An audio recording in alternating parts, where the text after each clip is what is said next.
I ran across some articles on coast fire recently. It's interesting to me because it's pretty close to what I'm doing. I've always called it semi-retirement. Coast fire is a variation of FIRE, financial independence, retire early.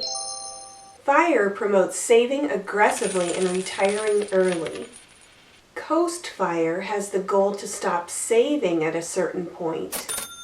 Then let your investments grow until there's enough to fully fund your retirement in your 60s.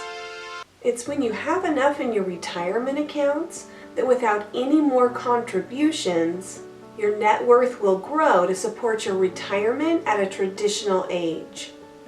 The main difference between FIRE and coast fire is that with the original FIRE, you stop working entirely when you hit your target savings amount.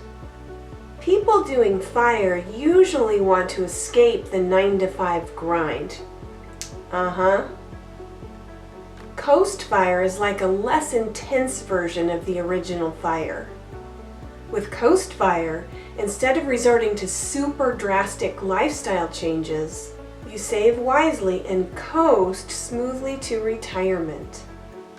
Coast fire relies on a frugal lifestyle, accelerated savings, and smart investments. To achieve this requires some cutting costs and some sacrifices during your working years. The emphasis on coast fire is less on completely retiring early. Instead, you knock out your retirement savings. This allows you to enjoy your life and coast to an eventual retirement in your 60s. I really like this idea. I didn't know what I was doing and planning had a specific name. You minimize your spending and invest as much as possible until you hit your target savings amount. This is something that I personally was willing to do so I could retire as early as possible.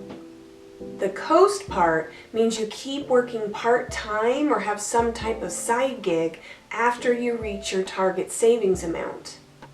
While you're waiting for your full retirement age, you continue to earn money, but only enough to cover your current living expenses. This lets your savings and retirement accounts grow until they can fund a full retirement. This frees you to work less until you retire. If you're in your 50s or younger and want to retire early, but you're not on track to have enough money for a full retirement, you could consider this. I've shared before how I got divorced at 50 and only then started looking into retirement planning. With coast fire, you still need to earn enough to cover your monthly expenses. But you no longer need to save money for retirement. This strategy lets you pursue a different job, maybe one that pays less but lets you pursue your passions. You can shift to part-time work and just have more time to enjoy life. 7 years ago, I decided that my retirement number or goal for saving was $500,000. To figure out how much you need in your retirement accounts to coast fire, figure out your annual retirement spending. To do that, take a look at your current monthly spending. Consider what costs might go up, what might go down, what might be added, or what might be eliminated altogether.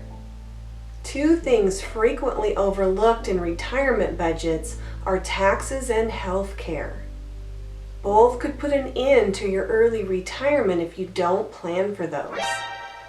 I have videos on healthcare options and calculating and figuring out your taxes in retirement that I'll put links to in the description below. Figure out your final monthly expenses, multiply by 12, and you have your annual retirement budget. You may want to increase it by 10% just to have a little wiggle room.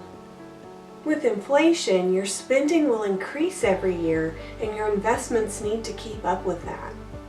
That brings us to the 4% rule.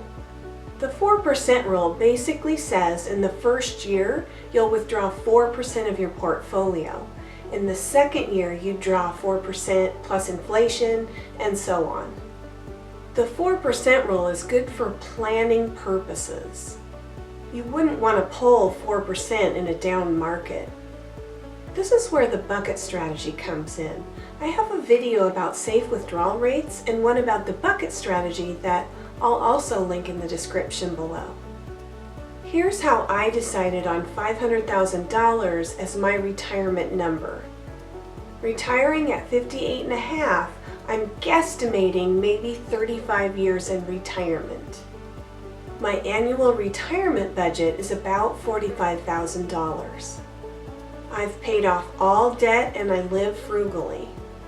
I'll have a pension that's about $8,100 a year, and I'm planning on taking Social Security at age 62. The reduced Social Security amount will be $14,400 a year. I have money saved in a bridge account to help cover the years until I can take Social Security. So $45,000 minus $22,500 from my pension and either my bridge account or Social Security equals $22,500. And that's per year needed. If I use the 4% rule, I need to figure out 4% of what size nest egg equals $22,500. So you divide $22,500 by 4%, and that gives me $562,500. I plan on having a side gig or working part-time, so I was able to lower that number a little bit. But at least I had a number, a goal to start saving toward. So that's how I came up with my number. Once you save the amount of money you need, your retirement number, you can coast fire. You could do this by finding a part-time job or side gig that you really enjoy, one that allows you to pursue your passion. Unlike older retirees, early retirees are much more capable of working after retirement. Now more than ever, there are so many ways to earn side income in retirement. Side hustles, that's the cool and trendy way of looking at it. I want to do this and earn just enough to not have to draw down my retirement accounts for the first few years after I retire. If I can earn just enough to delay drawing down my retirement accounts and do something part-time that I love, then it's a win-win. You don't want to spend years in a job that you don't enjoy. That's taking away from your passions, your family, and your purpose. You could work longer, but to me it's just not worth it. There's too much life to live. If you're new to my channel, hi, I'm Julie and this channel's Happy on Monday. Thanks for joining me. If you found this helpful, please like, and if you're interested in early retirement, consider subscribing to my channel. I'm going to leave you with a quote. The windshield is bigger than the rear view mirror for a reason. Hope to see you again soon.